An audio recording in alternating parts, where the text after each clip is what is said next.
ચલો વિદ્યાર્થી મિત્રો, ચેપ્ટર 6 ની અંદર આપણે આગળ જઈએ. વિદ્યુત ચુંબકીય પ્રેરણ ચેપ્ટર નું નામ છે, એમાં આપણે આગળ વધીએ છીએ. અને નવો જે પ્રશ્ન છે એ પ્રશ્ન પ્રેરકત્વ કોને કહેવાય અને કોના ઉપર આધારિત છે. પ્રેરકત્વ સદિશ રાશિ છે કે અદિશ રાશિ, તેનું એકમ અને પારિમાણિક સૂત્ર જે છે એની આપણે ચર્ચા કરવાની છે. લગભગ 2 માર્કમાં પૂછાતો એવો નાનકડો એવો પ્રશ્ન છે. મેન જે છે મુખ્ય એ આપણને કહે છે કે પ્રેરકત્વ એટલે શું, એ કોના ઉપર આધાર રાખે છે, એ ભૌતિક રાશિ સદિશ છે કે અદિશ, એનું એકમ અને પારિમાણિક સૂત્ર, એટલે આપણે ચર્ચા કરવાની છે. તો એના માટે આપણે પહેલા ફેરેડેના પ્રયોગમાં જઈએ. તો ફેરેડેના પ્રયોગમાં કંઈક આવી રીતના આપણી પાસે આકૃતિ હતી. રફલી આપણે આકૃતિ બનાવીએ, કારણ કે એની વધારે આપણે જરૂર રહેતી નથી. એક આપણી પાસે કોઇલ હતી, ત્યાં હતું ગેલ્વેનોમીટર, બરાબર, અને નામ આપ્યું હતું, સપોઝ તમે C1 નામ આપ્યું હતું. અને બીજી કોઇલ તમારી પાસે છે, બરાબર. એની સાથે તમે જોડી દીધી હતી બેટરી, બરાબર.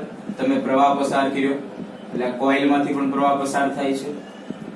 અને આને કારણે અહીંયા ક્ષેત્રરેખાઓ સંકળાય છે. આ ગુચળા C1 માં ક્ષેત્રરેખાઓ સંકળાય છે. જો તમે પ્રવાહમાં વધઘટ કરો છો તો આ C1 જે ગુચળું છે એની અંદર પણ તમારે EMF જે છે એ ઉત્પન્ન થાય છે. ખરેખર ઘટના એવી છે કે ઉત્પન્ન થતું ફ્લક્સ એ કોના પર આધારિત છે, તો કે પ્રવાહ ઉપર. કે જો તમે એક કામ કરો કે પ્રવાહની કિંમત અહીંયા વધઘટ કરો તો અહીંયા સંકળાયેલા ફ્લક્સની સંખ્યામાં પણ વધઘટ થશે.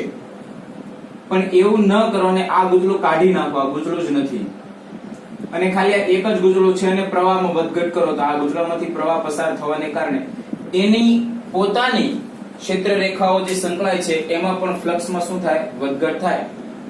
એટલે આપણે પ્રેરકત્વ જો તમારે જાણવું હોય તો પ્રવાહ અને ફ્લક્સ એ એકબીજાના સમપ્રમાણમાં છે. તમે પ્રવાહમાં વધઘટ કરશો એટલે ઓટોમેટિકલી બીજી કોઇલમાં, ફેરેડેના 3 પ્રયોગમાં આપણે આ વસ્તુ જોઈ કે ફ્લક્સમાં જે છે એ ફેરફાર થશે. એટલે આપણે કંઈક આવી રીતે લખી શકીએ. ફ્લક્સને જો હું ફાઈ નામ આપું છું, ફાઈ બી, કારણ કે ચુંબકીય ક્ષેત્ર માટે છે, એ ડાયરેક્ટલી પ્રોપોર્શનલ ટુ શું થઈ જાય, I. જો અહીંયા રહેલ પ્રવાહની સંખ્યા, પ્રવાહની કિંમતમાં વધઘટ કરો તો બીજા ગુચળામાં સંકળાયેલ ફ્લક્સમાં પણ વધઘટ થઈ શકે છે. એટલે પ્રવાહ અને ફ્લક્સ એ એકબીજા ઉપર આધારિત છે. જો એક જ ગુચળું હોય તો ફાઈ બી આવશે, અને n આંટા માટે તમારી પાસે માની લો કે n આંટાઓ છે, તો એક આંટા સાથે સંકળાયેલું ફ્લક્સ આપણે નામ આપીએ ફાઈ. તો એવા આપણી પાસે n આંટાઓ રહેલા છે, એટલે કુલ ફ્લક્સ જે છે એ થશે n phi b is proportional to I. હવે તમે જો આ પ્રોપોર્શનાલિટી સાઇન તમે કાઢો તો અહીંયા કોઈ એક અચળાંક આવે, બરાબર. અહીંયા કોઈ એક અચળાંક આવે, સપ્રમાણતાની નિશાની કાઢો તો કોઈ એક અચળાંક આવશે. તો કે અહીંયા સપ્રમાણતા જે અચળાંક આવશે એ અચળાંક જે છે એનું નામ છે પ્રેરકત્વ.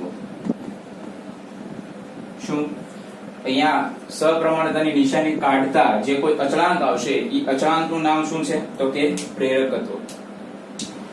સિમ્પલ તમારે જોવું હોય તો પ્રેરકત્વ જે છે એ કઈ બાબત ઉપર આધાર રાખે, તો પ્રેરકત્વ ખાસ કરીને જો તમારી પાસે ગુચળું હોય તો ગુચળાના પરિમાણ, બરાબર, એની ઉપર આધાર રાખે. એટલે આપણે એવું લખી નાખીએ આકાર અને દ્રવ્યનું આંતરિક ગુણધર્મ, દ્રવ્યનો આંતરિક ગુણધર્મ. આ 2 બાબત ઉપર તમારું પ્રેરકત્વ જે છે એ આધાર રાખે છે, જો તમારી પાસે ગુચળું હોય તો. અને દાખલા તરીકે તમે કેપેસિટરની ચર્ચા કરતા હો, દાખલા તરીકે સમાંતર પ્લેટ કેપેસિટર તમે લીધું એની ચર્ચા કરતા હો, તો એના માટે જે તમારી પ્લેટ જે છે એ પ્લેટનું ક્ષેત્રફળ, બંને પ્લેટ વચ્ચેનું અંતર,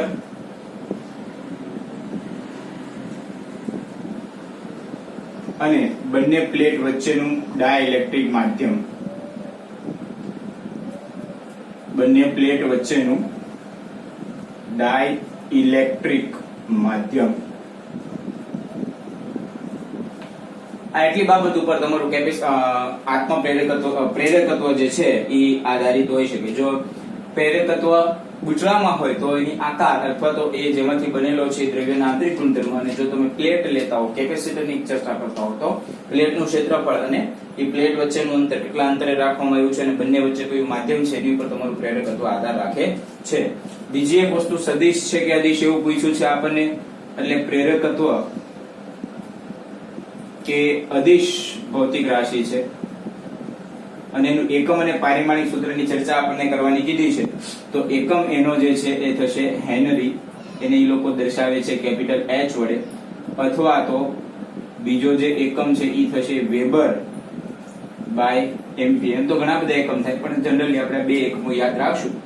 અને પારિમાણિક સૂત્ર જે છે એ પારિમાણિક સૂત્ર થશે m1l2 t-2 અને a-2. m1l2 t-2 અને a-2 એ શું થશે એનું પારિમાણિક સૂત્ર. માત્ર 2 માર્કમાં પૂછાય છે.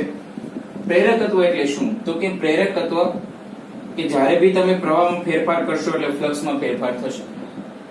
એ બંને એકબીજાના સમપ્રમાણમાં છે. હા, ખરેખર જે રીતના ઈએમએફ ઉત્પન્ન થાય છે, ઈએમએફ એવો જ ઉત્પન્ન થાય કે જે પ્રવાહનો વિરોધ કરતું હોય, એ આપણે પહેલા ભણી ગયા છે. તો અહીંયા જે પ્રમાણતા સપ્રમાણતાની નિશાની છે, એ સપ્રમાણતાની નિશાની કાઢતા કોઈ એક અચળાંક આવશે, જે અચળાંક છે એનું નામ છે પ્રેરકત્વ. ઓકે, ખરેખર પ્રેરકત્વના 2 પ્રકાર જે છે એ 2 પ્રકારના પ્રેરકત્વ તમારે ભણવાના થશે. એમાં પહેલું જે છે એ આત્મ પ્રેરકત્વ અને બીજું જે છે એ અન્યોન્ય પ્રેરકત્વ. અન્યોન્ય પ્રેરકત્વ. આત્મ પ્રેરકત્વ એટલે શું હશે? તો એમાં એક જ કોઇલ હશે, તમારી પાસે બેટરી હશે, બરાબર. બેટરીમાંથી પ્રવાહ પસાર થશે, કોઇલમાંથી પસાર થશે, અને કોઇલની આજુબાજુ તમારું ચુંબકીય ક્ષેત્ર જે છે ઉત્પન્ન થશે. એ ચુંબકીય ક્ષેત્ર રેખાઓમાંથી અમુક ક્ષેત્ર રેખાઓ છે આ કોઇલમાંથી પસાર થશે. પ્રવાહમાં ફેરફાર કરો એટલે ફ્લક્સમાં ફેરફાર થશે, બરાબર. એટલે ખુદનું એને આત્મ પ્રેરકત્વ કહેવાશે. અને 2 કોઇલ લઈને ચર્ચા કરશો તો એને આપણે અન્યોન્ય પ્રેરકત્વ આપણે કહીશું. બંનેની થિયરી આપણે ભણવાની છે, પહેલા એટલું તમે જોઈ લો.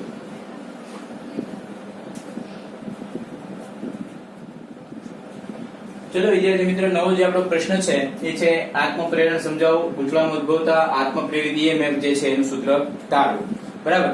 આની પહેલા બી આપણે ઈએમએફ આવી ગયું છે. એ ઈએમએફ એપ્સિલોન n dϕ/dt. ફ્લક્સના ફેરફારનો સમય દરેક તમને શું આપે? ઈએમએફ. એક બીજું બી આપણે ઈએમએફ મેળવ્યું એનું સૂત્ર આપણે લખ્યું છે એપ્સિલોન bvl. એને આપણે નામ આપ્યું છે ગતિકીય ઈએમએફ. હવે એક નવું સૂત્ર તમારી પાસે આવશે જેનું નામ છે આત્મ પ્રેરિત ઈએમએફ. એટલે આત્મ પ્રેરણ એટલે શું અને આત્મ પ્રેરિત ઈએમએફ જે છે એનું સૂત્ર તમારે તારવવાનું છે. આત્મ પ્રેરણ એટલે શું? તો કે આત્મ પ્રેરણ એટલે આત્મ એટલે ખુદનું, બરાબર. અહીંયા એવું હશે કે એક ગુચળું છે, નીચે આપેલી છે બેટરી, બેટરીની સાથે જોડેલું છે રિયોસ્ટેટ. આપણે આકૃતિ સમજી લઈએ પહેલા. આ બેટરી છે, આ કોઈ ગુચળું છે, આ રિયોસ્ટેટ છે. આપણે શું કરશું? રિયોસ્ટેટની મદદથી બેટરીમાંથી જે પ્રવાહ પસાર થઈ રહ્યો છે એ પ્રવાહની જે કિંમત છે એ કિંમતમાં વધારો અથવા ઘટાડો કરીશું. તો પ્રવાહની કિંમતમાં વધારો ઘટાડો કરતા આ ગુચળું જે છે એની સાથે સંકળાયેલ ફ્લક્સમાં પણ વધારો ઘટાડો થાય. હા, આપણે પહેલા ભણી ગયા છીએ કે ફ્લક્સ જે છે અત્યારે n આટા થાય લે તો flux is proportional two I. જો n આટાથી બનતું ફ્લક્સ હોય તો n phi is proportional two I. પ્રવાહમાં જે ફેરફાર કરશો તો ઓટોમેટિકલી ફ્લક્સમાં ફેરફાર થવાનો છે. અહીંયા એવું થશે કે જે કોઇલમાં ફેરફાર થાય છે ફ્લક્સમાં, ઈ જ કોઇલમાં તમે પ્રવાહમાં ફેરફાર કરો છો. ટૂંકમાં પ્રવાહ અને ફ્લક્સ એક જ કોઇલમાં ફેરફાર થાય છે. અહીંયા પ્રવાહની કિંમત વધઘટ કરશો તો અહીંયા ઉત્પન્ન થતું ફ્લક્સ જે છે એની કિંમત પણ વધઘટ થશે. આ ક્ષેત્ર રેખાઓ તમને બતાવી છે, એમાંથી અમુક ક્ષેત્ર રેખાઓ એવી હશે કે ખુદ પોતે પાછી એ જ દિશામાં આગળ વધશે. માની લો કે આ ક્ષેત્ર રેખા જે છે એ ક્ષેત્ર રેખા અહીંયાથી બહાર નીકળી એટલે અહીંયા છેડાને મેં નામ આપી દીધું છે નોર્થ પોલ, પાછળનું થઈ ગયું સાઉથ પોલ, બરાબર. એટલે ઈ અમુક ક્ષેત્ર રેખાઓ એવી છે કે પાછી એ અહીંયાથી નીકળી અને સાઉથ છેડામાંથી પાછી આવશે. ટૂંકમાં પ્રવાહમાં ફેરફાર થશે એટલે ફ્લક્સ જે છે એમાં પણ તમારે ફેરફાર જોવા મળશે. હવે અહીંયા એવું છે કે એક જ ગુચળામાં તમે પ્રવાહમાં ફેરફાર કર્યો છે, બરાબર. તો જો વ્યાખ્યા લખવી હોય તો આપેલ ગૂંચળામાં પ્રવાહમાં ફેરફાર કરતા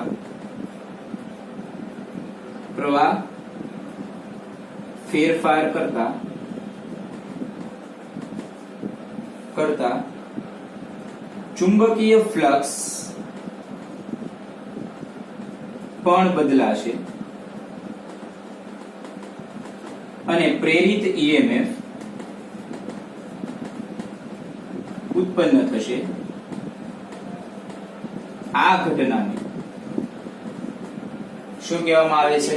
આત્મ પ્રેરણ. તમે જો અહીંયા એક જ ગૂંચળું છે, એ જ ગૂંચળામાં તમારે પ્રવાહમાં ફેરફાર કરવાનો છે અને જે ગૂંચળું જે છે એમાં જ તમારા ફ્લક્સમાં ફેરફાર થવાનો છે. એટલે ફ્લક્સમાં ફેરફાર થાય સમયની સાપેક્ષે, એટલે આપણને ખબર છે કે ઈએમએફ જનરેટ થાય.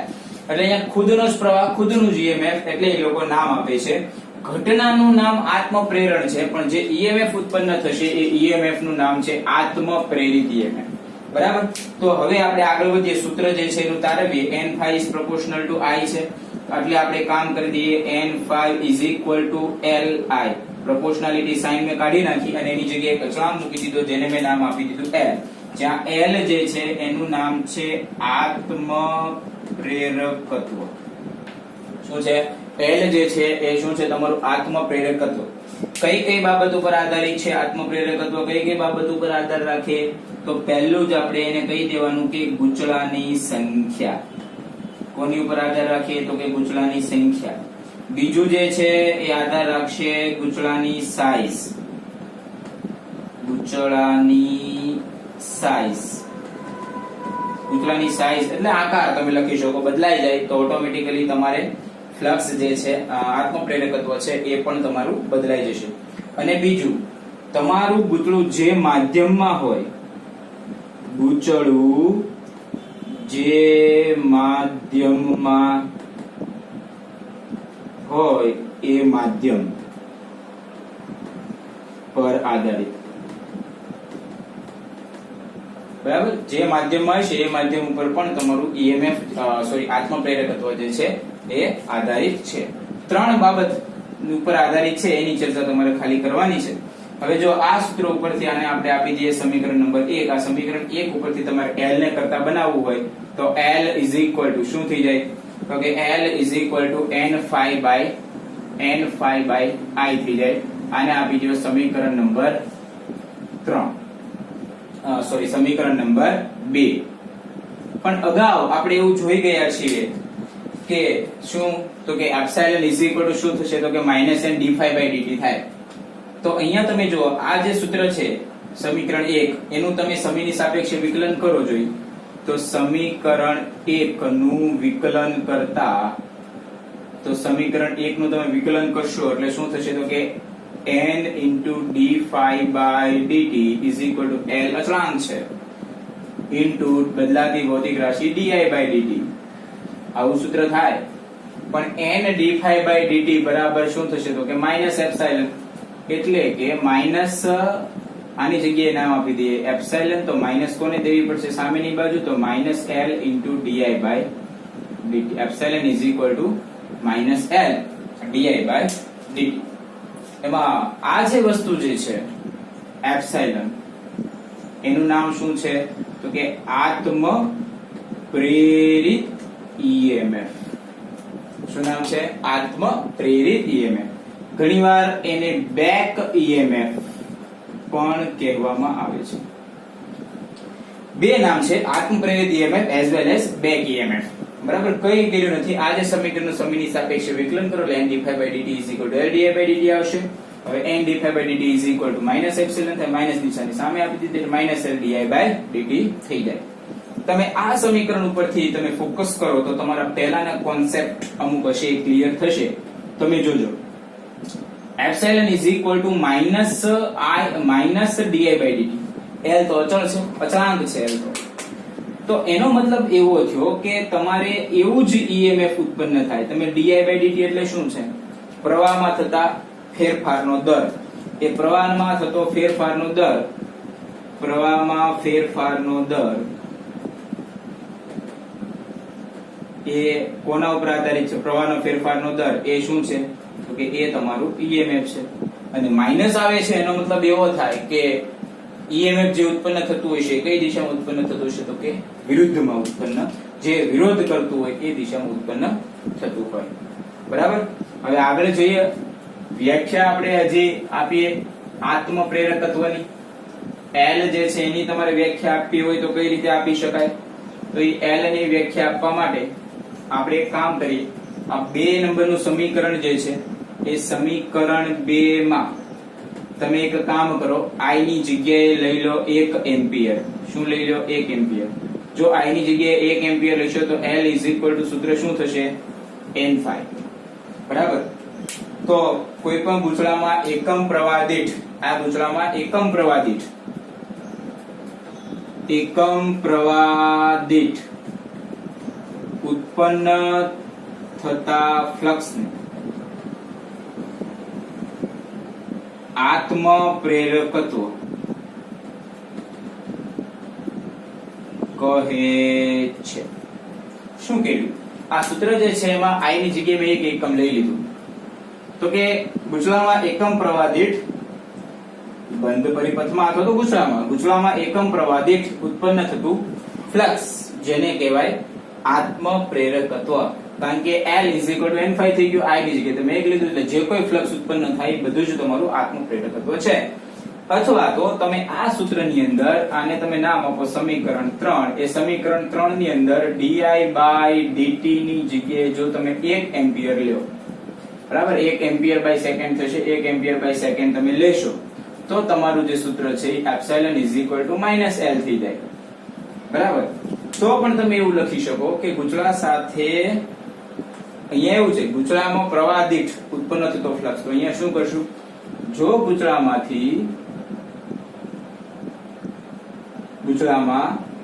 પ્રવાહના ફેરફારનો સમય દર જો 1 એકમ હોય તો ઉત્પન્ન થતું EMF ને શું કહેવાય? આત્મ પ્રેરકત્વ કહે છે. જે કોઈ EMF ઉત્પન્ન થાય એને શું કહેવાય? આત્મ પ્રેરકત્વ કહેવાય. ઓકે. હવે તમારે એકમની ચર્ચા કરવાની છે. એકચ્યુઅલમાં એકમ તો આપણે અગાઉ ચર્ચા કરી દીધી છે, પણ તો પણ તમારે એકમની ચર્ચા કરવી હોય તો આ સૂત્રો પરથી થાય, આ સૂત્રો પરથી થાય, જે સૂત્રો પરથી તમારે એકમની ચર્ચા કરવી હોય એ રીતના કરી શકાય છે. મને આ સૂત્ર વાળું એની પરથી થાય, મને આ સૂત્ર વાળું ઈઝી લાગે છે. જો હું L ને કરતા બનાવું તો આ આખું સમીકરણ જે છે એ સામેની બાજુ છેદમાં જાય, એટલે L -di/dt થયું. બરાબર. હવે એપ્સિલોન જે છે એ તો EMF છે ને, EMF નો એકમ વોલ્ટ છે. તો એકમની આપણે ચર્ચા કરીએ તો એકમ જે છે એ થશે વોલ્ટના છેદમાં એમ્પિયર ઇન્ટુ સેકન્ડ, અથવા તો આપણે આની અગાઉની થિયરીમાં જે લખ્યું હતું એ રીતના પણ લખી શકાય. શું લખ્યું હતું? તો કે વેબર બાય એમ્પિયર, એમ પણ લખી શકાય. અથવા તો કોમનલી લોકો નામ આપે છે હેનરી. એને ગુજરાતીમાં હેનરી આવી રીતે લખાય, પણ ઇંગ્લિશમાં કેપિટલ H એવું એ લખે છે. કોઈ પણ લખી શકાય. પારિમાણિક સૂત્રની જો ચર્ચા કરવી હોય તો પારિમાણિક સૂત્ર પણ આપણી પાસે છે. એ પારિમાણિક સૂત્ર શું થાય છે? તો કે M1 L2 T-2 અને A-2 એ આત્મ પ્રેરકત્વનું પારિમાણિક સૂત્ર છે. બીજી એક વસ્તુ કે જો ક્યારેક તમને 1 હેનરી જે છે એની વ્યાખ્યા પૂછે છે. કોની વ્યાખ્યા પૂછે છે? 1 હેનરી. 1 હેનરી કોને કહેવાશે? તો 1 હેનરી માટે બહુ સરળ છે. આ જ સૂત્રનો આપણે ઉપયોગ કરવાનો. સૂત્ર શું છે? Epsilon L di/dt. સૂત્ર આ જ છે, વ્યાખ્યા આપણે આ જ બોલવાની. di/dt ની જગ્યાએ આપણે શું લઈ લેશું? તો કે 1 એમ્પિયર બાય સેકન્ડ. તો કે ગૂંચળામાં વિદ્યુત પ્રવાહના ફેરફારનો સમય દર જો 1 એમ્પિયર બાય સેકન્ડ હોય અને ઉત્પન્ન થતું પ્રેરિત EMF અથવા તો આત્મ પ્રેરિત EMF જો 1 વોલ્ટ હોય તો આત્મ પ્રેરકત્વ જે કોઈ ઉત્પન્ન થાય એને 1 હેનરી કહેવાય.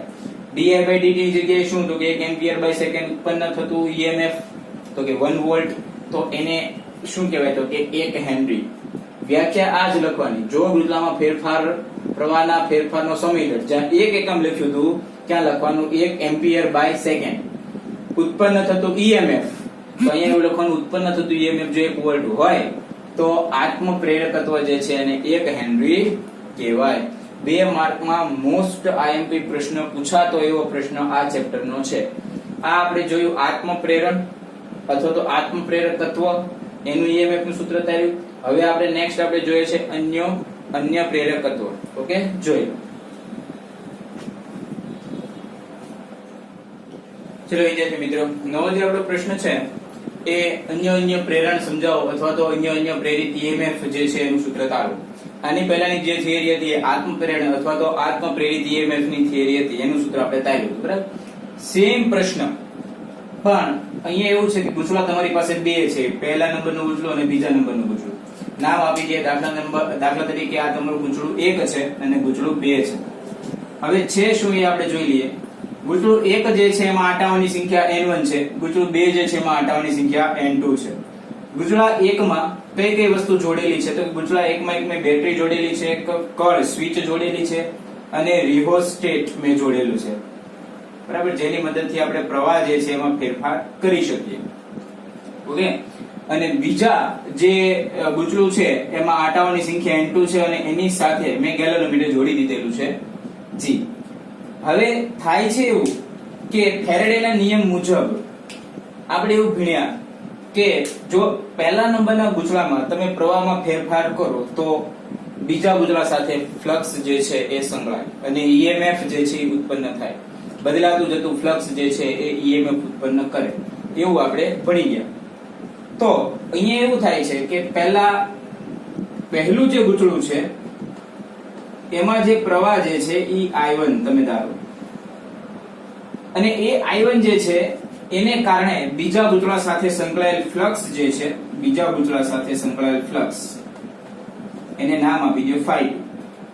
હવે ઉત્પન્ન થતું ફ્લક્સ એ કોના સમપ્રમાણમાં હોય? તો કે પ્રવાહના સમપ્રમાણમાં હોય. આમાં જેટલા પ્રવાહમાં ફેરફાર કરશો એ પ્રમાણે આ બીજા ગુંચળા સાથે સંકળાયેલ ફ્લક્સ જે છે એમાં ફેરફાર થશે. અહીંયા એવું થાય છે કે પહેલા નંબરના ગુંચળામાં પ્રવાહમાં ફેરફાર કરવાથી તમને બીજા નંબરના ગુંચળામાં તમને ફ્લક્સમાં ફેરફાર મળે છે. આ બધી વસ્તુ આપણે અગાઉ પણ જોઈ ગયા છીએ. તો આ જે સૂત્ર જે છે એમાં જે પ્રોપોર્શનાલિટી સાઇન છે એને તમે હટાવો તો ફ્લક્સ ∅2 M21 I1 આવું સૂત્ર તમને મળશે. જ્યાં M21 જે છે, M21 એનું નામ છે અન્ય પ્રેરકત્વ. તમે શું કર્યું તો કે પહેલા નંબરના ગુંચળામાં પ્રવાહમાં ફેરફાર કર્યો જેને કારણે બીજા નંબરના ગુંચળામાં ફ્લક્સ ઉત્પન્ન થયું M21. પહેલા વડે બીજામાં ઉત્પન્ન થતું ફ્લક્સ. તો સૂત્ર ∅2 M21 I1 તમને મળી ગયું. હવે એવું આપણે ભણીએ છીએ કે એપ્સાઇલન જે છે, એપ્સાઇલન એ d∅dt ના સમપ્રમાણમાં હોય. એકચ્યુઅલમાં સૂત્ર તમારી પાસે એપ્સાઇલન -n d∅ dt છે. ફ્લક્સમાં થતો ફેરફારનો સમય દર એ કોના બરાબર હોય? તો કે ઉત્પન્ન થતા EMF બરાબર. તો અહીંયા પણ કંઈક આપણે એવું કરીએ કે બીજા નંબરમાં ઉત્પન્ન થતું EMF, તો એપ્સાઇલન 2 એવું નામ આપું છું, શું થશે? તો કે d∅2/dt. d∅2 આંટાઓની સંખ્યા અત્યારે 1 લઈને હું ચાલુ છું, પણ ભવિષ્યમાં જ્યારે તમારે આંટાઓની સંખ્યા આવે તો એ આંટાઓની સંખ્યા લઈને તમારે ગણતરી કરવાની રહેશે. તો એપ્સાઇલન 2 બરાબર ∅2 ની કિંમત શું છે તમારી પાસે? તો કે M21 I1 એટલે d/dt into bracket M21 I1 એટલે એપ્સાઇલન 2 M21 જે છે કોમન નીકળશે, બહાર નીકળી જશે, સોરી, di1/dt એટલે એપ્સાઇલન 2 જે છે એની કિંમત શું છે? તો કે M21 I1. હવે પ્રશ્ન તમને એવો થાય સર માઇનસ સાઇન, તો માઇનસ સાઇન તો ખરેખર શું સૂચવે છે? લેન્ઝના નિયમની હાજરી સૂચવે છે કે ઉત્પન્ન થતું EMF એ જે પ્રવાહનો ફેરફાર થતો એનો વિરોધ કરતું હોય. લખો કે નહીં લખો એનાથી કોઈ ફરક પડવાનો નથી, તમારો જવાબ સાચો જ છે. એટલે આપણું સૂત્ર બની ગયું એપ્સાઇલન 2 M21 * di1/dt. અહીંયાથી જો તમારે અન્યોન્ય પ્રેરકત્વની વ્યાખ્યા આપવી હોય તો તમે એક આ સૂત્રની મદદથી પણ આપી શકો અને એક આ સૂત્રની મદદથી પણ આપી શકાય છે. તો જેમ પહેલી થિયરીમાં આપણે ભણ્યા એ મુજબ જ અહીંયાથી તમારે આપવું હોય તો શું કરી દેવા, આને અહીંયા છેદમાં લઈ લેવાય એટલે M21 ઇઝ ઇક્વલ ટુ શું થઈ ગયું તો કે phi2. અહીંયા આપણે ઉપરથી લખીએ કારણ કે આની જરૂર નથી. આપણે M21 is equal to phi2 by I1. આ સૂત્ર ઉપરથી આપણે જોઈએ છે M21 is equal to phi2 by I1. હવે આપણે શું કરીએ છીએ તો કે I1 ને આપણે ધારવાનું છે 1 એકમ. જો I1 ને 1 એકમ ધારી લો તો M21 જે છે M21 ડાયરેક્ટલી પ્રોપોર્શનલ ટુ શું થઈ જાય તો કે phi2. તો આપણે વ્યાખ્યા કેવી રીતે આપી શકાય કે બે ગૂંચળાના બનેલા તંત્રમાં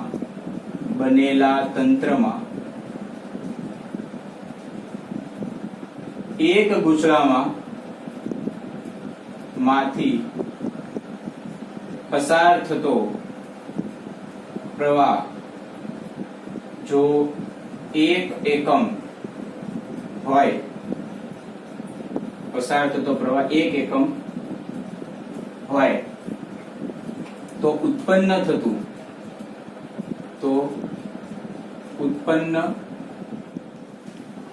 તો વ્યાખ્યા આપણે એવી રીતે આપી શકાય કે બે ગૂંચળાના બનેલા તંત્રમાં એક ગૂંચળામાંથી પસાર થતો પ્રવાહ જો 1 એકમ હોય તો ઉત્પન્ન થતું ફ્લક્સ જે છે અન્યોન્ય પ્રેરકત્વ કહેવાય. કયા સૂત્ર ઉપરથી આપણે બનાવ્યું તો કે આ સૂત્ર ઉપરથી M21 is equal to phi2 by I1. I1 ની કિંમત આપણે લઈ લીધી કે એટલે જે કોઈ ફ્લક્સ ઉત્પન્ન થાય એને શું કહેવાય અન્યોન્ય પ્રેરકત્વ કહેવાય.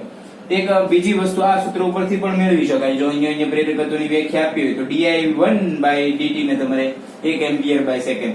બે ગૂંચળાના બનેલા તંત્રમાં જો વિદ્યુત પ્રવાહનો ફેરફારનો દર 1 એમ્પિયર બાય સેકન્ડ હોય તો ઉત્પન્ન થતું આત્મપ્રેરિત EMF ને અન્યોન્ય પ્રેરકત્વ કહેવાય. એવી રીતે તમે બે વ્યાખ્યાની આપી શકો છો જે ગત થિયરીમાં આપણે આત્મપ્રેરકત્વ માટે આપી હતી. બીજી એક વસ્તુ કે તમારું કેપિટલ M જે છે અન્યોન્ય પ્રેરકત્વ એ કઈ બાબત ઉપર આધાર રાખે છે તો પહેલા તો ગૂંચળા જે છે એનું પરિમાણ બરાબર છે, એના આંટાઓની સંખ્યા, પછી એની ગોઠવણ, આ બીજા નંબરનું થયું, પછી ત્રીજા નંબરનું એની ગોઠવણ, પછી ચોથા નંબરનું જે છે એ સાપેક્ષ નમન, પરિમાણ, આંટાઓની સંખ્યા, ગોઠવણ, સાપેક્ષ નમન અને પાંચમું તેને જે ગૂંચળાને વીંટાળેલા છે એ માધ્યમ અથવા તો એના ચુંબકીય ગુણધર્મ, ગૂંચળાનું ચુંબકીય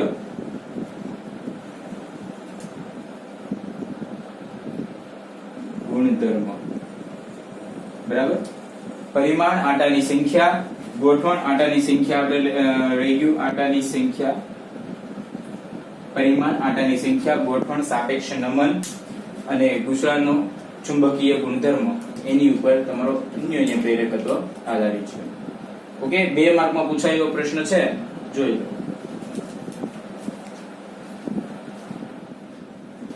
ચલો વિદ્યાર્થી મિત્રો, નવો જે આપણો પ્રશ્ન છે એ છે રેસિપ્રોસિટી થિયરમ સમજાવો. એક સાબિત કરો કે અથવા તો સાબિતી વાળો દાખલો છે એવું આપણે બોલી શકાય.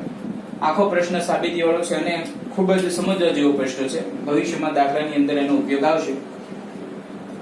સૌથી પહેલા આકૃતિમાં જે રીતના તમે બતાવી એ મુજબ મેં 2 સોલેનોઇડ લીધા છે. તમે જો આ કાળા કલરનો બતાવી છે એ પહેલા નંબરનો સોલેનોઇડ જે ની ત્રિજ્યા સાપેક્ષમાં નાની છે અને જે લાલ કલરનો બતાવી એ મોટો સોલેનોઇડ છે અને બંનેની અક્ષ એકબીજાને સમકેન્દ્રિત રહે. મોટો સોલેનોઇડ લેવાનો, એની વચ્ચે નાનો સોલેનોઇડ ઘુસાડી દેવાનો, પણ બંનેની અક્ષ એક જ સમકેન્દ્રીય રહે એ રીતના બંને સોલેનોઇડને મૂકવાના છે. ખાસ તમે યાદ રાખજો, જે મોટો સોલેનોઇડ છે નાનો સોલેનોઇડ છે એની માટે બધી કિંમત છે મેં 1 નંબર ધારી છે અને મોટા સોલેનોઇડ માટે મેં જેટલી બી કિંમત છે બધી 2 નંબરની છે. I1 એટલે નાના સોલેનોઇડમાં ઉત્પન્ન થતું પ્રવાહ, પસાર થતો પ્રવાહ, ફ્લક્સ, ચુંબકીય ક્ષેત્ર, એકમ લંબાઈ દીઠ આંટાઓની સંખ્યા અને ત્રિજ્યા. એવી રીતે મોટા સોલેનોઇડમાં પ્રવાહ, ફ્લક્સ, ચુંબકીય ક્ષેત્ર, એકમ લંબાઈ દીઠ આંટાઓની સંખ્યા અને ત્રિજ્યા.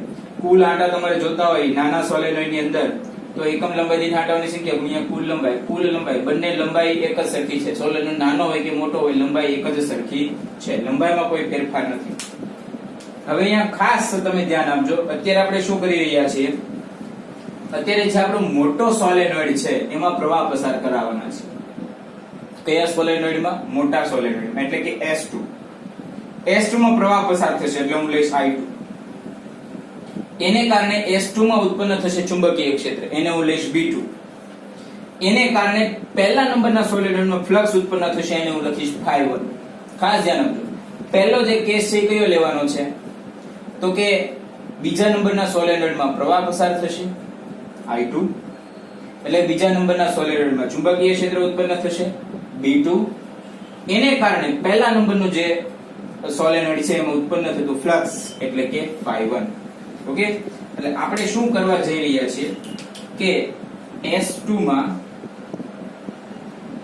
I2 પ્રવાહ પસાર કરવાથી B2 ઉત્પન્ન થાય, બરાબર ને? મોટા સોલેનોઇડમાં I2 જેટલો પ્રવાહ પસાર કરવાથી મોટા સોલેનોઇડમાં ચુંબકીય ક્ષેત્ર ઉત્પન્ન થાય, અને એ ચુંબકીય ક્ષેત્રનું સૂત્ર, સોલેનોઇડ માટેનું ચુંબકીય ક્ષેત્રનું સૂત્ર તમને ખ્યાલ છે, B =μ0 Ni. આ સૂત્ર ઉપરથી થાય, બરાબર? તો અહીંયા B2 આપણે લખીએ છીએ, μ તો અચળાંક છે, N2 I2 એવું તમારું સૂત્ર થશે. બીજા સોલેનોઇડમાં ઉત્પન્ન થતું ચુંબકીય ક્ષેત્ર કેટલું થશે, તો કે આટલું, B2 બરાબર μ0 N2 I2.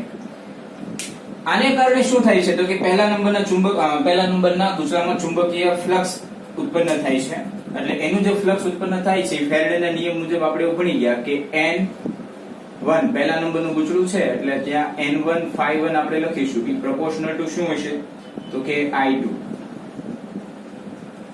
આવું હોય ને, પહેલા નંબરમાં જે ઉત્પન્ન થતું પ્રવાહ જે છે, પહેલા નંબરનો ઉત્પન્ન થતો ફ્લક્સ જે છે કોના સમપ્રમાણમાં હોય, તો કે બીજા નંબરમાં જે ચુંબકીય બીજા નંબરમાં જે પ્રવાહ પસાર થયો એના સમપ્રમાણમાં હોય. તો હવે આપણે શું કરીએ, આ પ્રોપોર્શનાલિટીની સાઈન આપણે કાઢીએ તો સૂત્ર શું બનશે, તો કે N1 ∅1 બરાબર M12 બીજા વડે પહેલા ઉપર ઉત્પન્ન થાય છે એટલા માટે I2, આવું સૂત્ર બને. ઓકે, આને આપી દો તમે સમીકરણ નંબર 1. M21 બીજા વડે પ્રવાહ અત્યારે બીજામાં પસાર થાય છે, એને કારણે પહેલામાં ઉત્પન્ન થતું ફ્લક્સ તમે ગોતી રહ્યા છો. હવે આપણે શું કરીએ કે આ વસ્તુ તમે જુઓ, આ વસ્તુ શું છે ખરેખર, N1 ∅1 છે. N1 ની કિંમત તમારી પાસે છે તો કે N1L, અને phi ની કિંમત, phi એટલે કે પહેલા નંબરના ગુચલામાં ઉત્પન્ન થતું ફ્લક્સ. તો phi ને જો ઓપન કરીએ તો ફ્લક્સ phi = BA cos θ, θ આપણે 0 ધારી લઈએ એટલે BA થાય. પણ અહીંયા તો આપણી પાસે બે ગુચળા છે, બે સોલેનોઇડ છે, તો કોનો B અને કોનો A? તો B કોનો, તો કે બીજા નંબરનો, A કોનો, તો કે પહેલા નંબરનો. તો અહીંયા શું લખશું, B2 A1. ઓકે, cos 0 કરી દીધું 1. N1 ની જગ્યાએ લખ્યું NL, N1L, ∅1 ની જગ્યાએ લખ્યું આ B2 A1. ફરીવાર આને વ્યવસ્થિત લખીએ તો N1 ∅1 બરાબર N1L, B2 ની કિંમત તમારી પાસે છે μ0 N2 I2, એટલે અહીંયા થઈ જશે μ0 N2 I2. અને A એટલે તો કે પહેલો જે સોલેનોઇડ છે, નાનો સોલેનોઇડ, એનું આડછેદનું ક્ષેત્રફળ, તો એ πr1² આપણે કરી દઈએ, πr1 અને એનો સ્ક્વેર. ઓકે, આને આપો સમીકરણ નંબર 2. આ તમારું થઈ ગયું સમીકરણ નંબર 2. સમીકરણ 1 અને 2 ને સરખાવો તો અહીંયા તમારી પાસે I2 છે, એક I2 અહીંયા છે, એ બંને કરીએ કેન્સલ, બરાબર?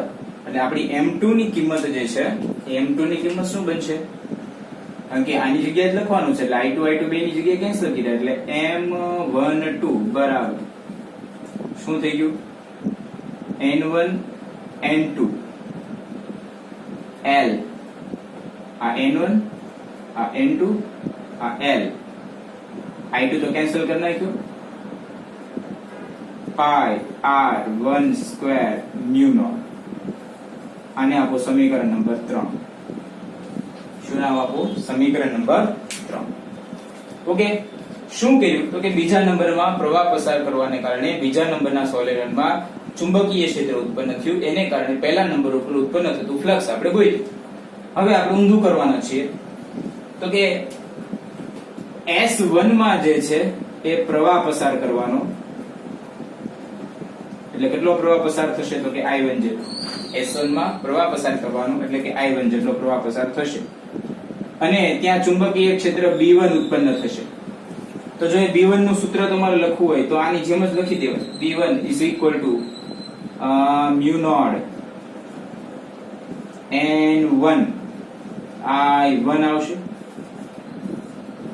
ઓકે, હવે તો કે પહેલા નંબરની અંદર તમે પ્રવાહ પસાર કરો છો, આ નાનું ગૂંચળું જે છે એમાં પ્રવાહ પસાર થાય છે, એને કારણે નાના સોલેનોઇડમાં ચુંબકીય ક્ષેત્ર ઉત્પન્ન થાય છે. એ નાના સોલેનોઇડને કારણે કોના ઉપર ગોતવાનું છે તો કે મોટા સોલેનોઇડમાં ઉત્પન્ન થતું ફ્લક્સ. તો અહીંયા જેમ આપણે લખ્યું હતું N1 is proportional to I2, તો અહીંયા શું થશે આપણા સમીકરણમાં? અહીંયા સમીકરણમાં શું થશે તો કે N2 is proportional to I1, એટલે કે N2 is equal to M. કોના વડે છે તો કે પહેલા વડે. કોના ઉપર? બીજા વડે. બીજા ઉપર I1. આવું સમીકરણ થશે. ચલો આને કંઈક નામ આપી દો, સમીકરણ નંબર 4. ઓકે, હવે આપણે શું કરીએ તો આ જે સ્ટેપમાં જે ડાબી બાજુની વસ્તુ હતી એને પાછી ઓપન કરીએ. N2 ની જગ્યાએ શું લખી શકાય? Small n2l. તો મેં લખી દીધું સ્મોલ n2l. ઓકે, 2 એટલે શું છે તો કે બીજા નંબરનો જે સોલેનોઇડ છે એમાં ઉત્પન્ન થતું ફ્લક્સ. તો ફ્લક્સ ની જગ્યાએ શું લખી શકાય તો કે ફ્લક્સ ની જગ્યાએ લખી શકાય BA. B અને A. હવે કોનો B કોનો A તો કે B તો કોનો લેવાનો થશે? પહેલાનો. જેમ અહીંયા B તમે કોનો લીધો તો બીજાનો, તો અહીંયા B કોનો લેવાનો થશે તો કે પહેલાનો.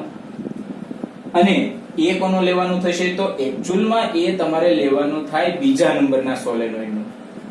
પણ અહીંયા એવું છે કે આ જે સોલેનોઇડ છે એની ત્રિજ્યા નાની છે, તો એને કારણે જે ફ્લક્સ ઉત્પન્ન થશે એ ફ્લક્સના નજીકના એરિયામાં જ ઉત્પન્ન થાય, મોટા સુધી ઉત્પન્ન થાય નહીં. એક આ નાનકડી એવો તાર હોય તો એની આજુબાજુમાં આટલા વિસ્તારમાં વધીને તમારું ફ્લક્સ ઉત્પન્ન થાય. પણ એક એની ઉપર મોટું ગૂંચળું તમે સોલેનોઇડ મૂકી દીધું તો આનું ફ્લક્સ અહીંયા ઉપર સુધી ઉત્પન્ન થાય નહીં. એટલા માટે અહીંયા હું B1 A1 જ લખું છું. ઓકે, ચલો હવે આને ઓપન કરીએ. આ N2 એમનેમ રહેશે, આ N2l એમનેમ રહેશે. B1 ની જગ્યાએ તમારી પાસે કિંમત છે mu naught N1 I1, બરાબર, mu naught N1 I1, અને A1 ની જગ્યાએ કિંમત છે pi r1 સ્ક્વેર. આને આપો તમે સમીકરણ નંબર 5. હવે 4 અને 5 ને તમે સરખાવો તો આ ચોથા નંબરનું અને પાંચમા નંબરનું સમીકરણ તમારી પાસે છે. તો જેમ અહીંયા I1 આવે છે એમ I1 અહીંયા પણ આવે છે, એટલે I1 તમારું થઈ ગયું કટ. તો વધ્યું શું તમારી પાસે તો કે M21 બરાબર શું વધ્યું છે? M21 ની જગ્યાએ અહીંયા છે N2l, N1 છે, N2 છે અને L છે. તો N1 N2l એટલે N1 આવી ગયું, N2 આવી ગયું, L આવી ગયું, બરાબર. pi r1 square, pi r1 square અને mu naught. ઓકે, તો M21 ની કિંમત કઈક આવી મળી. આને આપો સમીકરણ નંબર 6. હવે તમે સમીકરણ 3 અને 6 ને સરખાવો તો સમીકરણ 3 અને 6 પરથી શું થાય છે?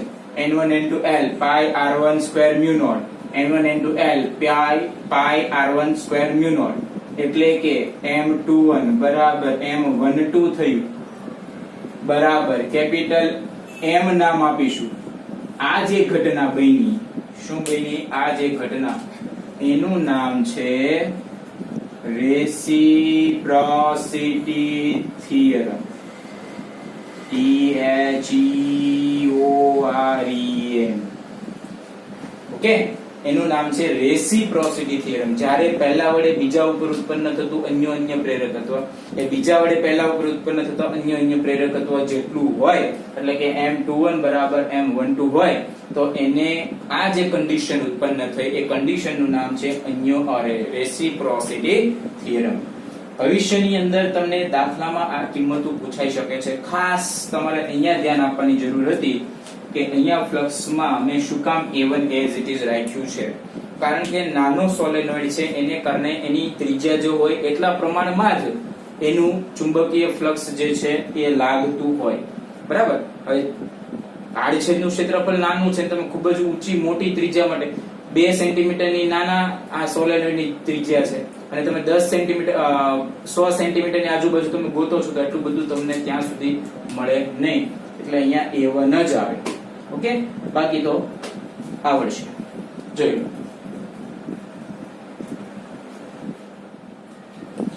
ચલો વિદ્યાર્થી મિત્રો, એક નવો પ્રશ્ન જે છે, સોલેનોઇડમાં ઉત્પન્ન થતું આત્મપ્રેરકત્વનું સૂત્ર. આપણે સોલેનોઇડની અંદર ઉત્પન્ન થતું આત્મપ્રેરકત્વ જે છે એનું સૂત્ર આપણે તારવવાનું છે. આત્મપ્રેરકત્વનું સૂત્ર આપણે પહેલા જોઈ ગયા છીએ, L = N∅/I. આવું આત્મપ્રેરકત્વનું સૂત્ર થાય. પણ આ સૂત્ર આપણે સોલેનોઇડ માટે તારવવાનું છે. એના માટે મેં શું કર્યું છે, એક સોલેનોઇડ જે છે એ મેં ધારી લીધો છે. એક સોલેનોઇડ છે, એમાં આડછેદનું ક્ષેત્રફળ કેપિટલ A છે. સ્મોલ l જે છે એ સોલેનોઇડની લંબાઈ છે. બરાબર. અને સ્મોલ n જે છે એકમ લંબાઈ દીઠ આંટાઓની સંખ્યા છે. તો હવે માની લો કે આ સોલેનોઇડમાંથી જે પ્રવાહ જે પસાર થાય છે એ પ્રવાહ આપણે ધારી લઈએ કે પસાર થતો પ્રવાહ જે થાય છે એ I જેટલો થાય છે. બરાબર. એટલે I જેટલો પ્રવાહ પસાર થવાને કારણે સોલેનોઇડની અંદર ચુંબકીય ક્ષેત્ર ઉત્પન્ન થશે અને એ ચુંબકીય ક્ષેત્રનું સૂત્ર આપણને ખ્યાલ છે, B = μ0 Ni. આવું ચુંબકીય ક્ષેત્ર તમને મળશે. બરાબર. હવે n શું છે, તો n જે છે એ એકમ લંબાઈ દીઠ આંટાઓની સંખ્યા છે. એકમ લંબાઈ દીઠ આંટાઓની સંખ્યા એને ગુણ્યા તમે કુલ આંટા જો કરશો, માની લો કે અહીંયા આંટા જે છે તમે n ધારી લો, કુલ આંટા જે છે એ કુલ આંટા તમે n ધારી લેશો. બરાબર. તો કેપિટલ N જે છે ની કિંમત કુલ આંટાની સંખ્યા, તો કેપિટલ N જે છે કેટલા થશે, તો કે n * સ્મોલ l, જેટલી લંબાઈ અને આંટાઓની સંખ્યા. આ વસ્તુ જે આપે છે એ તમારું છે કેપિટલ N/L. હવે એમાં કેપિટલ N તમારે જોતો હોય, સ્મોલ n નું નામ છે એકમ લંબાઈ દીઠ આંટાની સંખ્યા. એકમ સેન્ટીમીટરમાં કેટલા આંટા આવેલા હોય એ તમને આપે છે. તો હવે જો આ સોલેનોઇડની અંદર I જેટલો પ્રવાહ પસાર થાય તો ચુંબકીય ક્ષેત્ર ઉત્પન્ન થાય, B = μ0 Ni, અને ફ્લક્સ પણ ઉત્પન્ન થાય. તો આપણે એવું ભણી ગયા છીએ કે ફેરાડેના નિયમ મુજબ જે ઉત્પન્ન થાય છે ફ્લક્સ એ કોના સમપ્રમાણમાં હોય, તો કે પ્રવાહના સમપ્રમાણમાં હોય છે. એટલે N∅ is proportional to શું થઈ ગયું, તો કે I. હવે આપણે કિંમત લખીએ તો N∅ is proportional to I. બરાબર.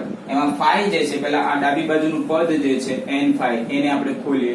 n ની જગ્યાએ શું લખી શકાય, તો n ની જગ્યાએ લખી શકાય કેપિટલ N ની જગ્યાએ સ્મોલ n * L. તો ત્યાં મેં લખી દીધું સ્મોલ * L. બરાબર. phi એટલે શું છે, phi એટલે ચુંબકીય ફ્લક્સ છે. ચુંબકીય ફ્લક્સ ની જગ્યાએ તમે શું લખી શકો, તો કે B * A. એટલે N∅ બરાબર શું થઈ ગયું, NL થઈ ગયું અહીંયા, અને B જે છે એ ચુંબકીય ક્ષેત્ર આપણને મળી ગયું છે μ0 Ni, અને આની જગ્યાએ શું લખી શકાય, તો કે πr². બરાબર. r1 r2 લખવાની અહીંયા જરૂર નથી, કારણ કે અહીંયા એક જ આપણી પાસે સોલેનોઇડ છે એટલા માટે. એટલે N∅ જે છે એની જગ્યાએ તમે આટલી વસ્તુ તમે લખી શકો. ઓકે. હવે આત્મપ્રેરકત્વનું સૂત્ર શું છે, તો પહેલું આત્મપ્રેરકત્વનું સૂત્ર અહીંયાથી પણ મળે, N∅ બરાબર Li થઈ જાય. બરાબર. એમાં N∅ ની જગ્યાએ તમને શું મળ્યું છે, તો આ વસ્તુ તમને મળી છે. એટલે આ સમીકરણ 2 નંબર અને આ 1 નંબર, આ બંને સમીકરણને સરખાવો એટલે Li બરાબર N L, અત્યારે એમ રાખીએ, ચલો μ0 Ni * πr². આ I અને I કેન્સલ, એટલે કે L બરાબર શું થઈ ગયું, તો કે μ0 n² L * A લખો તો એ ચાલશે, અને πr² કરવું હોય તો એ વાંધો નહીં. એટલે આ જે છે એ સોલેનોઇડનું આત્મપ્રેરકત્વનું સૂત્ર થયું. પણ જો n ની જગ્યાએ તમે શું લખી શકો, ખાસ ધ્યાન આપજો, તો L ની જગ્યાએ mu naught capital N square L A by L square થાય. એક એક L તમારો કટ થઈ જાય એટલે L is equal to mu 0 N square A by L. સોલેનોઇડમાં ઉત્પન્ન થતા આત્મ પ્રેરકત્વનું સૂત્ર. પણ આ સોલેનોઇડને કોઈ સાપેક્ષ, તો અહીંયા જો સાપેક્ષ પરમિએબિલિટી આપણે એવું ધારી લઈએ કે આ જે સોલેનોઇડ છે એ સોલેનોઇડને કોઈ મ્યુ આર સાપેક્ષ પરમિએબિલિટી ધરાવતા માધ્યમમાં દાખલા તરીકે તમે મૂકો તો મ્યુ આર નું સૂત્ર શું થશે તો કે મ્યુ આર બરાબર મ્યુ બાય મ્યુ નોટ. એમાંથી મ્યુ ને તમે કરતા બનાવો તો mu naught into mu R આવું સમીકરણ થાય. તો તમારું આત્મ પ્રેરકત્વનું સૂત્ર જે છે એ બદલાઈ જાય. તો એ જે સૂત્ર જે છે એ કંઈક આવું થઈ જશે. L is equal to mu naught N square A by L છે તો ત્યાં થશે mu into N square A by L આવું થશે.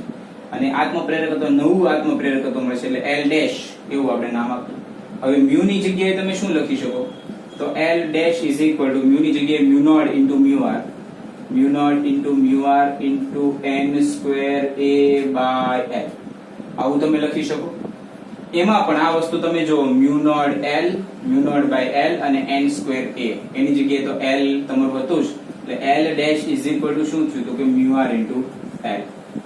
એટલે કે તમારું આત્મ પ્રેરિત સોલેનોઇડ માટેનું આત્મ પ્રેરકત્વ જે છે એ કોના ઉપર આધાર રાખે છે તો કે માધ્યમ ઉપર તમારે આધાર રાખે છે. કારણ કે અહીં માધ્યમ બદલ્યું તો ઓટોમેટિકલી શું થઈ ગયું આત્મ પ્રેરકત્વ બદલાઈ ગયું. ઓકે, જોયું.